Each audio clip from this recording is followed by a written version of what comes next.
Captain Hyun stood at the observation deck of the Earthship Horizon, watching as they approached Nuterra Station. The massive structure hung in space like a silver flower, with wide, petal-shaped sections spreading out from a central hub. Home to the Galactic Council for over 300 years, it represented everything humanity had worked toward since first detecting alien signals 50 years ago. "Beautiful, isn't it?" said Science Officer June, joining him at the window. 207 species all living and working together. Hyun nodded. And now Earth makes it 208. After decades of careful messages back and forth, after proving humans could travel beyond their own star system without destroying themselves, Earth had been invited to join the Galactic Council. The Horizon carried Earth's first official delegation, diplomats, scientists, and military observers like Hyun.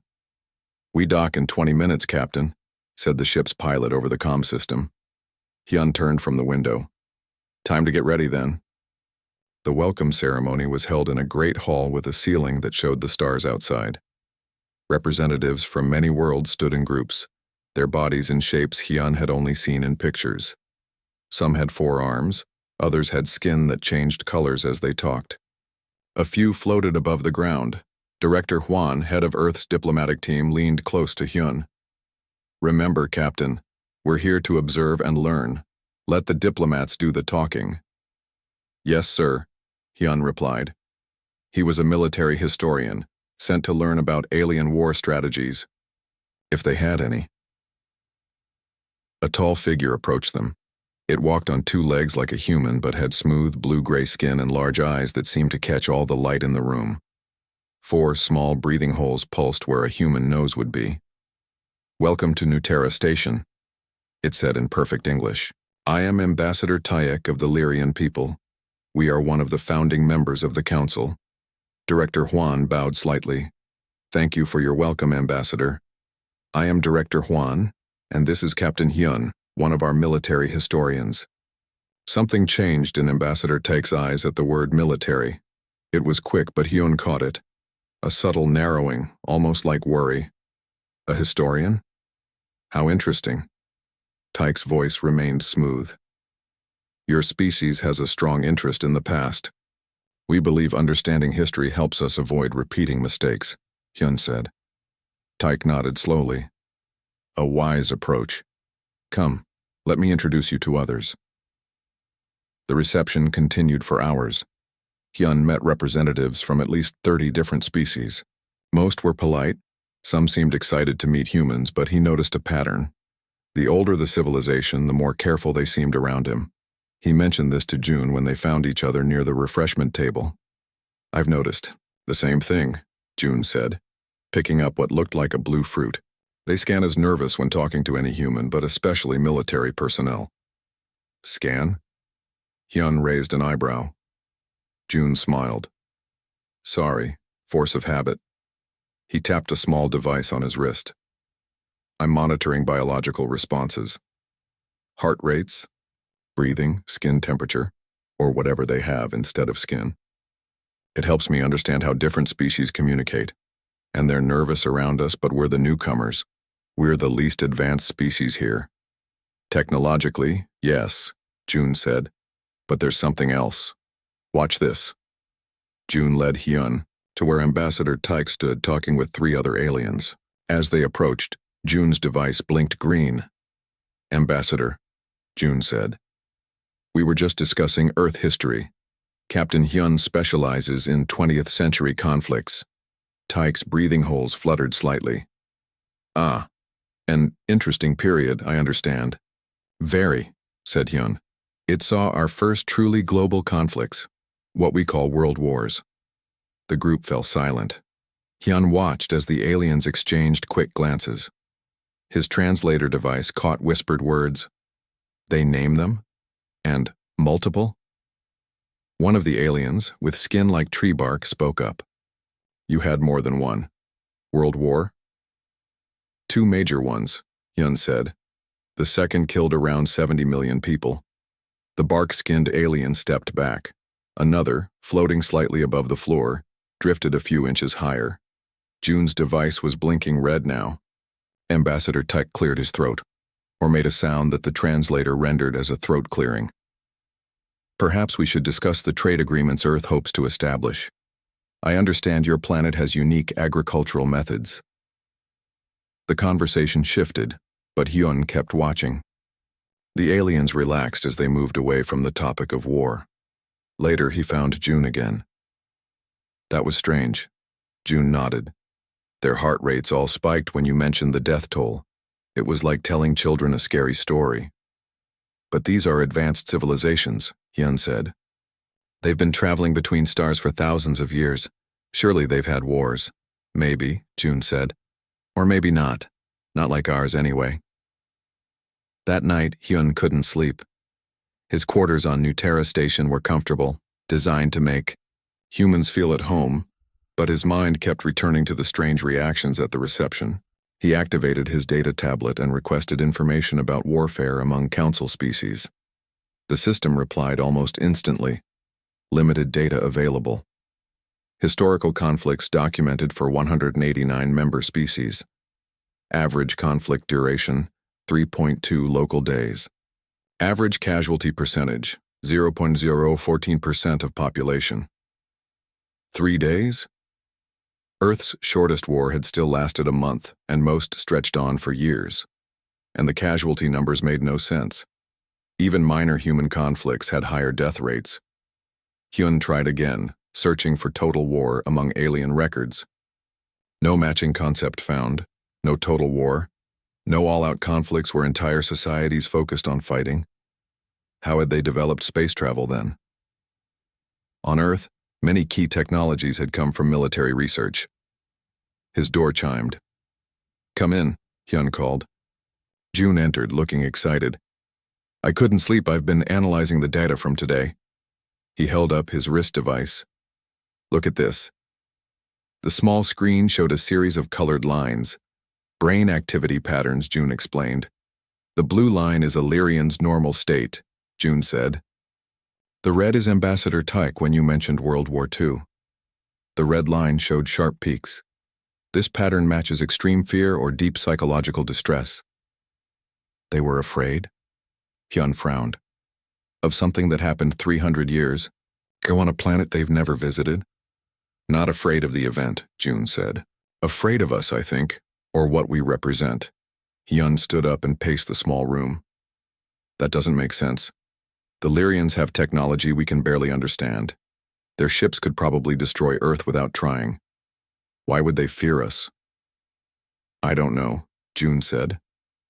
"But I've requested access to the Galactic archives tomorrow, if we can learn more about how other species developed." Hyun nodded. "I'll join you." As June left, Hyun turned back to the window. Outside, thousands of stars shone. Somewhere among them was Earth, still rebuilding from the resource wars of the 2080s. Humans had nearly destroyed themselves several times, but they'd survived. They'd learned and grown stronger. He wondered what the ambassador saw when looking at humans. Not a threat, surely, but something that caused fear nonetheless. Tomorrow, perhaps they would begin to understand why the galaxy's oldest civilizations fell silent when Earth's war stories were told. The Galactic archives took up 5 entire levels of New Terra Station. Captain Hyun had seen pictures during his briefing on Earth, but standing before the main entrance now, he felt small. Tall doors made of something that looked like glass but wasn't slid open as they approached. "Welcome to the archives," said a voice that seemed to come from the air itself. "Please state your research purpose." June stepped forward. Science Officer June and Captain Hyun of Earth, researching historical conflicts among council species. There was a pause, then, "Request approved. Archivist Day will assist you." A human woman appeared from a side door. She wore the blue uniform of Earth's Scientific Corps, but with a silver band on her arm showing she worked for the archives. "Hello," she said with a small bow. "I'm Archivist Day. I've been here for 3 months helping catalog Earth's data for the council records." She looked at their request on her tablet. "Historical conflicts? That's an unusual request." "Why unusual?" asked Hyun. Day gestured for them to follow her inside. "Most species don't spend much time studying wars. They happened, they ended, life moved on. The main hall of the archive stretched farther than Hyun could see. Rows of data terminals lined the walls, and in the center, holograms showed star maps and planet models. "Here we are," said Day, stopping at a private study room. "I've loaded the basic conflict records for all council species." Inside, a large screen covered one wall. Day touched her tablet and the screen filled with text and images. "I'll leave you to it," she said. "Call if you need anything."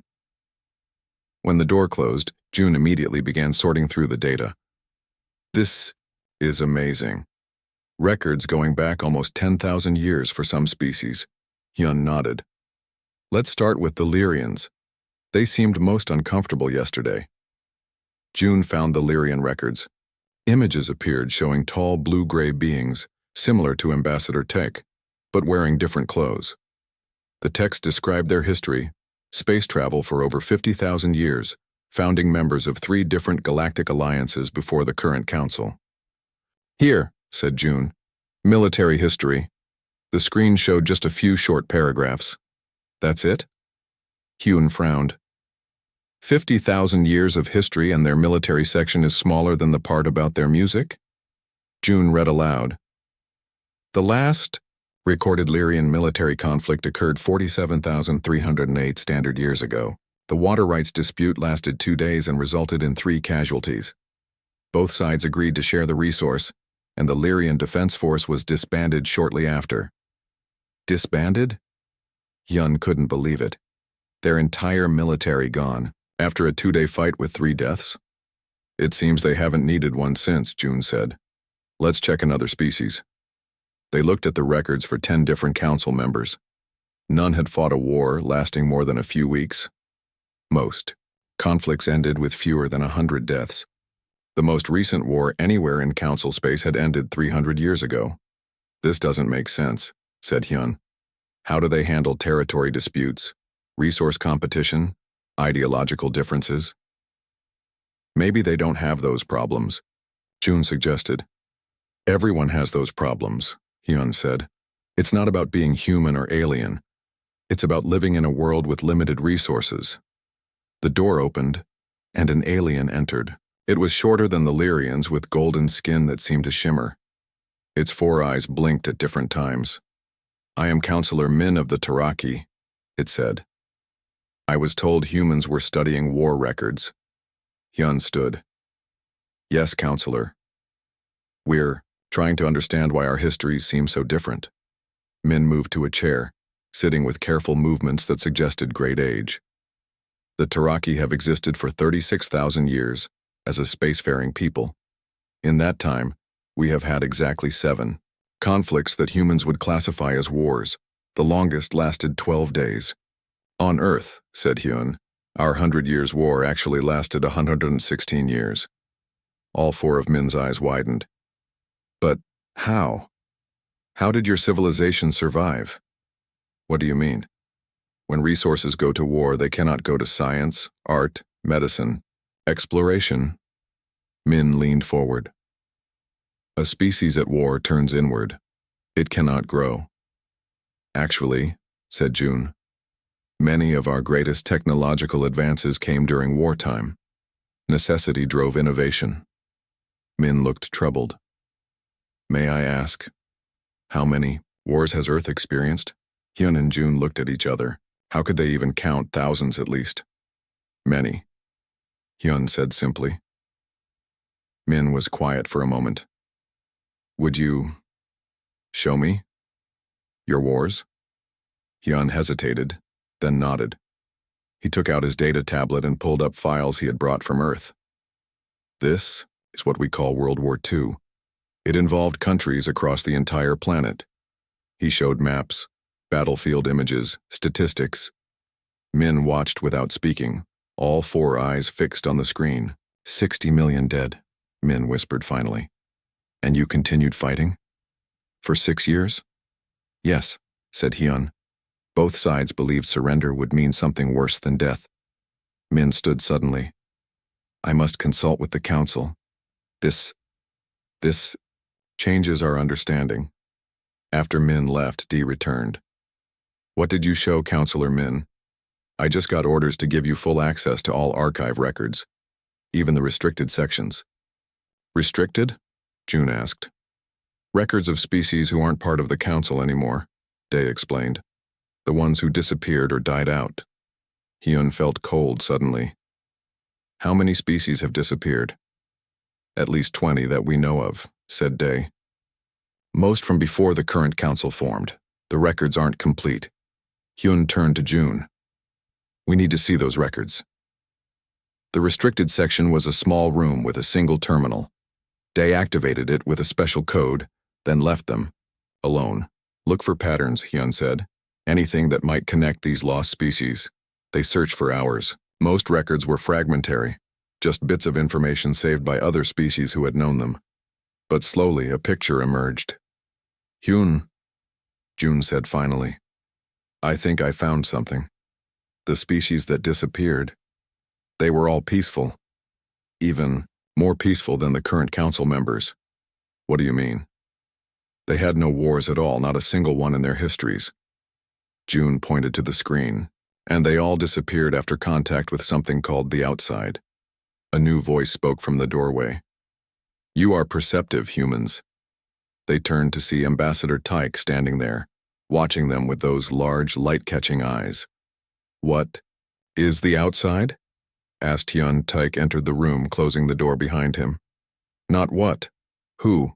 The ones who live beyond council space, the ones we do not speak of. He hesitated. The ones we cannot fight. Cannot? June asked. Or will not? Both, said Tech. We have evolved beyond violence, Captain Hyun. All council species have. It was necessary for true advancement. And the outside? Hyun pressed. Has not. Taek said simply. Every few thousand years they come. They take what they want, and then, for reasons we do not understand, they leave again. And you just let them? Hyun couldn't keep the shock from his voice. We have no choice, said Taek. We cannot fight as you do. We physically cannot. Our bodies shut down under prolonged stress. Our minds break. He looked directly at Hyun. That is why your war stories frighten us, human. Not because we fear you will hurt us, but because you represent something we have lost. The ability to stand and fight, even when it seems hopeless. Hyun and June looked at each other. Suddenly the strange reactions made sense. Ambassador, said Hyun slowly. When was the last time the outside came to council space? Tyke's breathing holes fluttered rapidly. The signs suggest soon, Captain. Very soon. That is why we finally contacted Earth. He paused. We did not invite you to join the council because you were ready. We invited you because we need you. Word spread quickly through New Terra Station. Humans were different. Humans could fight. Humans had endured wars that lasted not days or weeks, but years and decades. Captain Hyun found himself and his team suddenly at the center of attention. Council members who had avoided them now sought them out. Questions came from all directions, most about Earth's military history. They're treating us like some kind of weapon, Hyun told June as they walked to a meeting 3 days after their discovery in the archives. Not like people. Can you blame them? June asked. They just found out humans can do something they can't, something they might need. The meeting room was larger than their previous ones. At least 30 aliens waited inside from at least 15 different species. Ambassador Tyke stood at the front with Director Hwan. Captain, Tyke said as they entered. We have a request. Hyun noticed an older-looking Lyrian sitting nearby. Unlike Tyek, whose skin was smooth, this one's face showed deep lines. Its eyes seemed cloudy, less bright. This is Elder Kwan, said Tyek. He has lived for over 600 years and serves as our primary historian. Kwan's voice sounded dry and thin. I have observed 17 species join the council. None have been like yours. Director Hwan stepped forward. The council has asked if we would share more details about our military capabilities. Not weapons. Tyke added quickly. We have weapons. What we lack is the will to use them when facing certain defeat. Hyun thought about this. You want to know how humans keep fighting, even when we're losing. Yes, said Kwan. This concept is difficult for us to understand. A new voice spoke from the doorway. Maybe we should show them. Commander Jin, the Horizon's tactical officer, entered with Professor Sung, a xenopsychologist who had joined their mission. Jin carried a large case. Commander? Hyun nodded. What are you suggesting? Jin set the case on the table and opened it. Inside were headsets, small and silver. Virtual simulation. We use these for training. They can recreate any battle from Earth's history with full sensory immersion. Elder Quan leaned forward looking at the devices.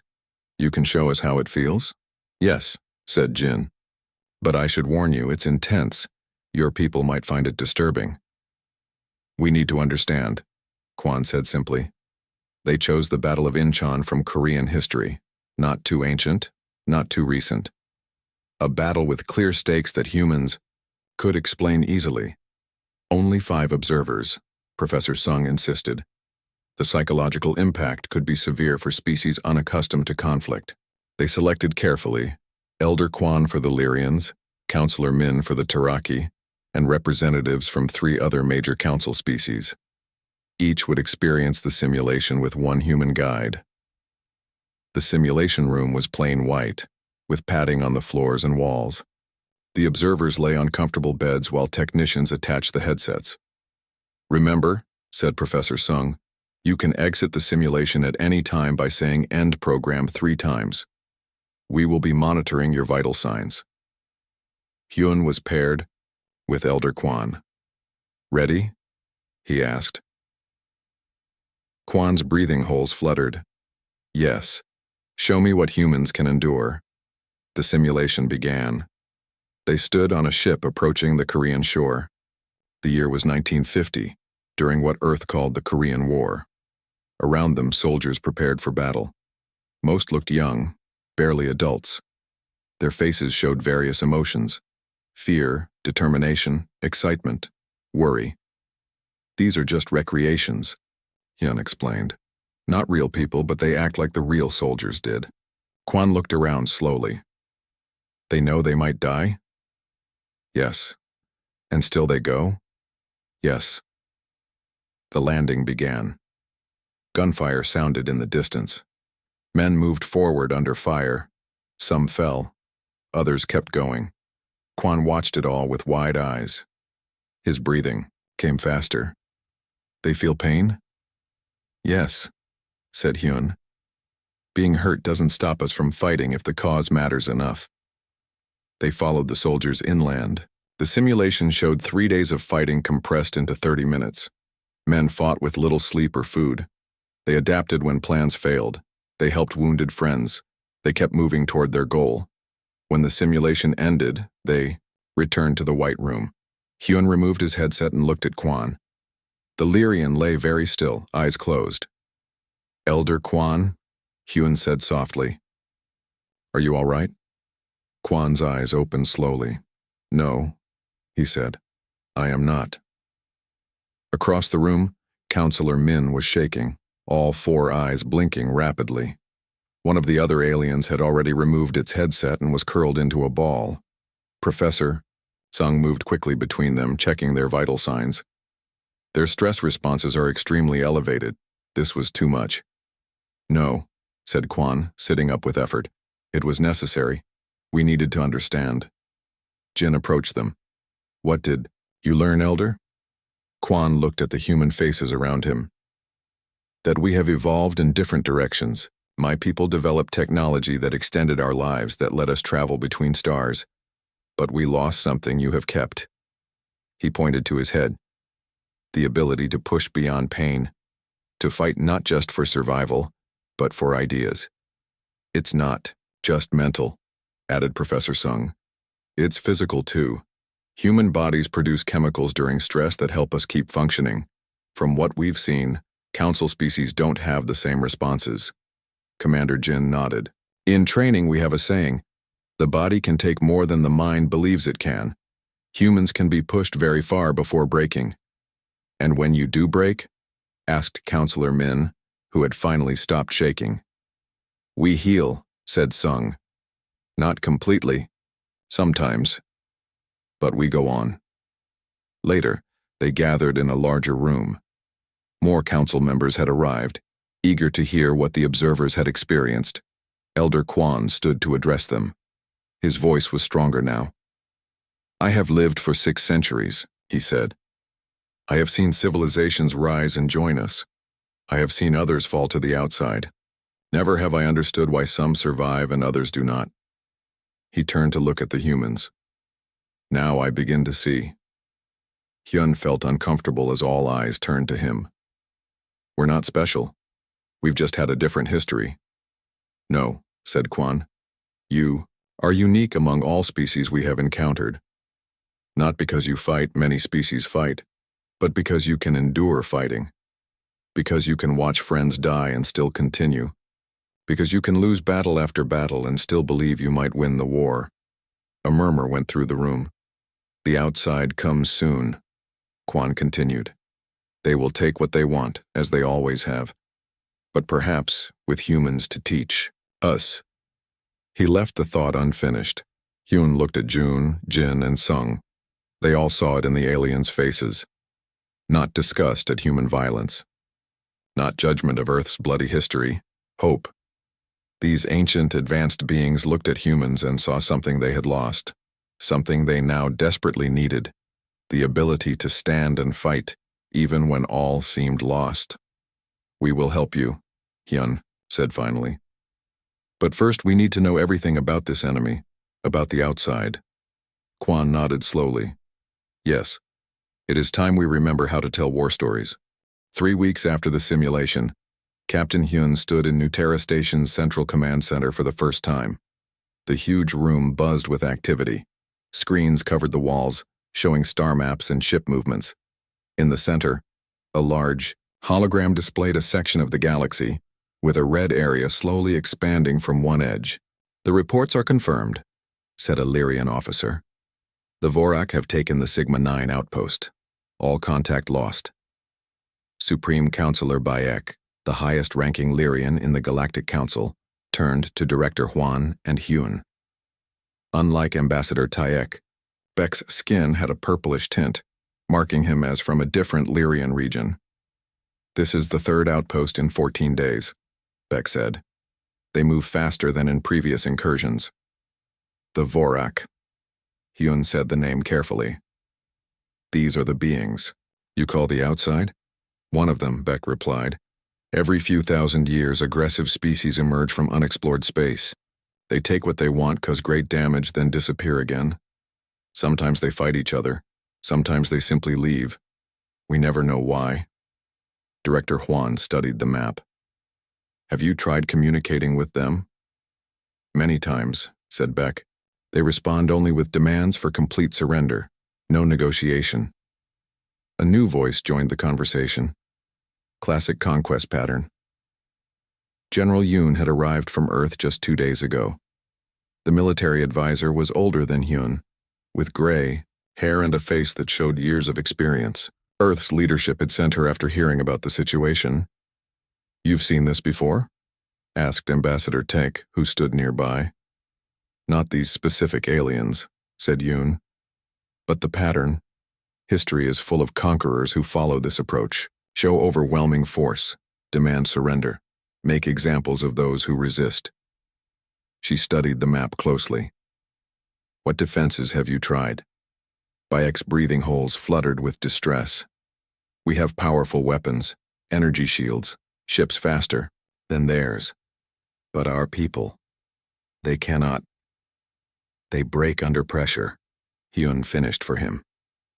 "You said that's why you contacted Earth." "Yes," Beck admitted. "We hoped humans might help us develop mental strength." General Yoon walked around the hologram, examining the Vorak advance from all angles. "Mental training takes time. From what I see, we don't have much of that." 2 months, said a Taraki analyst. "Perhaps less before they reach major populated systems." Yoon nodded. "Then we need a more immediate solution." She turned to Director Hwan. "I recommend we request immediate deployment of Earth Defense Forces." The room fell silent. Beck and Taek exchanged looks. You would send human soldiers to fight for us? Tyke asked, his voice barely above a whisper. Not just soldiers, said Yoon. Advisors, tacticians, people who understand how to fight this kind of enemy. Director Huan frowned. That would require approval from Earth's Security Council. And what would we ask for in return? General Yoon smiled slightly. Full technology sharing. The aliens looked alarmed. Beck stepped forward. Some of our technology is advanced beyond Earth's current level. It could be dangerous if misused. More dangerous than letting the Vorak take over? Asked Hyun. Beck had no answer. Later, they gathered in a private meeting room. Director Hwan, General Yoon, Captain Hyun, and Science Officer Jun represented Earth. Supreme Counselor Baek, Ambassador Tyke, Elder Kwan, and Counselor Min represented the Galactic Council. We need to be honest with each other, Director Hwan began. Earth is willing to help, but we need to understand exactly what we're facing. Baek looked at Elder Kwan, who nodded slowly. Show them, Baek said. Kwan activated a small device. A hologram appeared in the center of the table, showing a star map. This was Council space 20,000 years ago. The map showed a much larger area than the current Council controlled. And this, Kwan continued, is what remained after the last major incursion. The map shrank dramatically to less than 1/4 its previous size. June leaned forward. You lost that much territory? Not lost, said Kwan. Destroyed. 19 Council species went extinct. Hundreds of worlds became uninhabitable. General Yoon's face remained calm, but her eyes narrowed. And what happened to the invaders? They fought among themselves, then left, Beck said. As they always do. We do not understand why. How many times has this happened? Asked Hyun. At least 7 major incursions that we have records of, said Kwan. The earliest nearly 50,000 years ago. Director Hwan looked troubled. Why haven't you developed better defenses, better fighting capability? Min's 4 eyes blinked in sequence. We tried. After each incursion, we built stronger weapons, faster ships. But our bodies, our minds, they evolved away from conflict. Species that could not handle stress lived longer, had more children. Those who fought died. Natural selection, said Jun. You evolved to avoid conflict. Yes, said Kwan. While humans evolved through conflict, Hyun finished. Earth's long history of wars had shaped humans into beings that could endure terrible stress, could keep fighting even when victory seemed impossible. General Yoon stood up. I've seen enough. I'll recommend immediate deployment of our rapid response forces. We can have ships here within 2 weeks. And the technology exchange? Asked Director Hwan. Baek hesitated, then nodded. Agreed. We will share everything we have. But there is something else you should know. He looked at each human face before continuing. The current Council species. We are not the original builders of this station, or many of our technologies.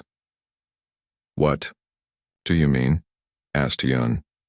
We are all descendants of refugees, said Kwan quietly. From the great incursions of the past, the original builders, they are gone. We found their empty cities, their abandoned ships and stations. We learned to use their technology, even to improve it. But much of the truly advanced science we merely copy without fully understanding. The room was silent as the humans absorbed this information. You're saying that the Council has been through this cycle multiple times, said June slowly. Advanced civilizations rise, then fall to these invaders. The survivors pick up the pieces and rebuild, only to face invasion again thousands of years later. Yes, said Baek. And each time we lose more of what came before. More knowledge. More worlds. More species. Hyun felt cold. And you think humans might break this cycle? Elder Kwan's ancient eyes seemed to look beyond the room, beyond the present moment. In all our records, in all our encounters with thousands of species, we have never met any like humans. You fight differently. You think differently. His voice dropped to a whisper. You might be our last hope. General Yoon straightened her uniform. Then we won't let you down. She turned to Director Huan. I need to contact Earth immediately. As they left the room, Hyun stayed behind. He looked at the hologram still showing the devastation from the last incursion. Captain? It was Ambassador Taek. I was just thinking, said Hyun. On Earth, we study war to avoid repeating past mistakes. But sometimes knowing how to fight is the only way to survive. Taek's large eyes reflected the hologram's light. We have avoided telling war stories for too long. Perhaps it is time we learn to tell them again. 1 year later, Captain Hyun stood at the window of his office on Earth's moon. Below him spread the Joint Defense Training Facility, a complex of buildings and training grounds where humans taught alien species how to fight. Not just with weapons, but with their minds and hearts. Hard to believe it's only been a year, said June, now Colonel June, as he joined Hyun at the window. Hyun nodded. Sometimes it feels much longer. The past year had changed everything. Earth ships had deployed to Council space within weeks of General Yoon's recommendation. Human soldiers and advisors had helped slow the Vorik advance, teaching Council species defensive tactics and providing support in battle zones. But the biggest change was here, on the moon. The training facility had been built in just 3 months, using Council technology and Earth labor. Now it housed representatives from over 40 alien species, all learning what humans had known for thousands of years, how to stand and fight. Hyun's communicator beeped. The ceremony begins in 30 minutes, Captain. We'll be there, Hiseo replied. Today marked the first memorial service for those lost in the fight against the Vorak. Both humans and aliens had died defending Council worlds. Now they would be remembered together. The memorial hall was a simple building with a glass ceiling that showed the stars above. Inside, hundreds of beings gathered, humans in their military uniforms and aliens of all shapes and sizes. At the front of the hall stood a wall with names written in many languages. Director Huan, now Earth's official ambassador to the Council, stepped to the podium first. 1 year ago, our worlds faced a threat unlike any Earth had known before. Today, we gather to honor those who gave their lives so that others might live. Huan spoke of sacrifice and duty, of the bond formed between species who fought side by side. When he finished, Ambassador Taek took his place. Before we met humans, Taek said, his voice carrying through the silent hall, my people had forgotten what it meant to stand against impossible odds. We had forgotten the meaning of courage. He gestured to the wall of names. These beings remind us. One by one, representatives spoke. Some told stories of battles fought, others recited poems, or sang songs from their worlds.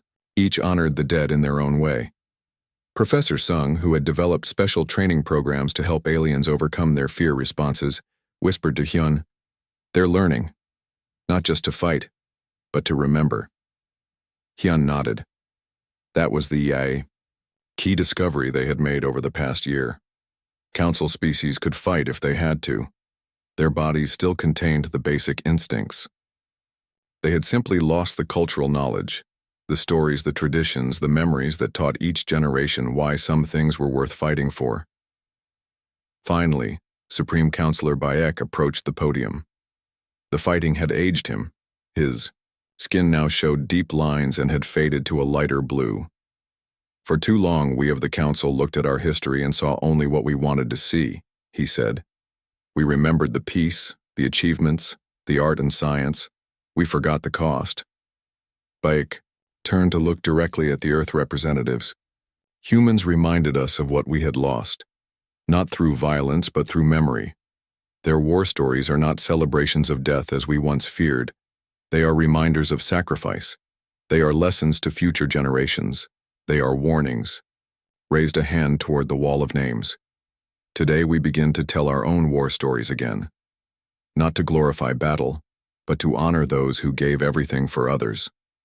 As Beck finished, Elder Kwan approached Hyun. The ancient Lyrian moved slowly, leaning on his staff. Captain, he said softly, Would you walk with me? Hyun followed Kwan to a quiet corner of the hall.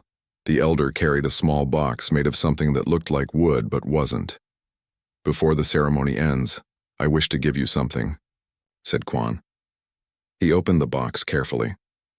Inside lay what appeared to be a book, very old, its cover made of thin metal sheets bound together. What is this? Hyun asked. A war poem, said Kwan. Written by a species called the Mentar. They vanished 30,000 years ago during the Fourth Great Incursion. Hyun carefully took the book. You can read their language? It has been translated many times, Kwan said. The Mentar gave copies to their allies before the end.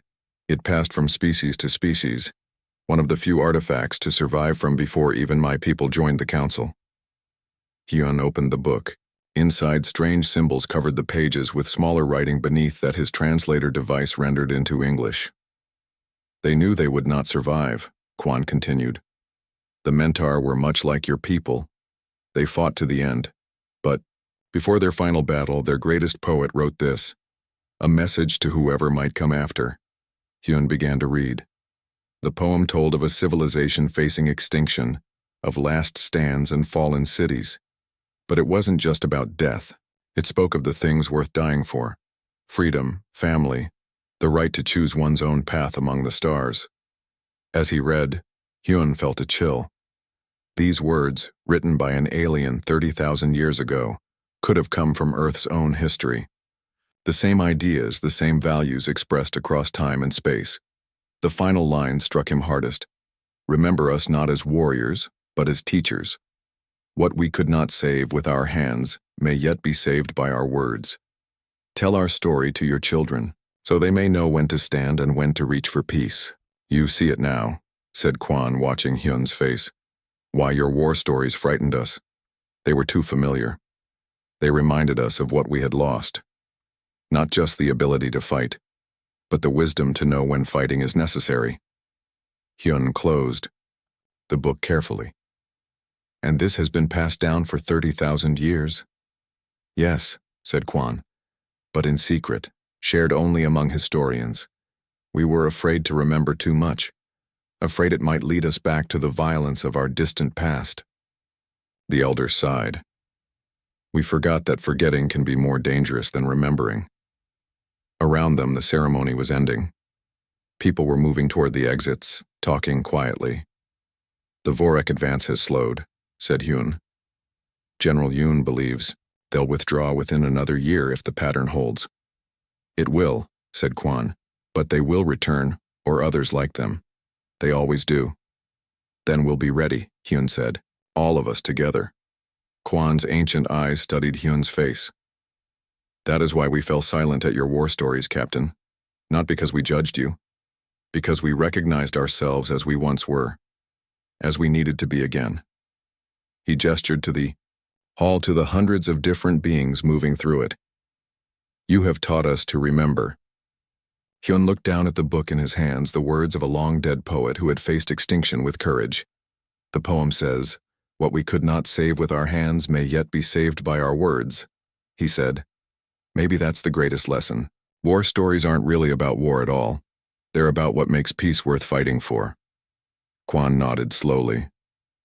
And that, Captain Hyun, is why the oldest civilizations fall silent at Earth's war stories, not from horror, but from recognition. You remind us of what we were, what we must become again. As they rejoined the others, Hyun carried the ancient book carefully. A poem from a species long gone, passed down through ages, now entrusted to him. One more war story to remember, one more lesson to teach. Not about how to fight, but about why some things are worth fighting for.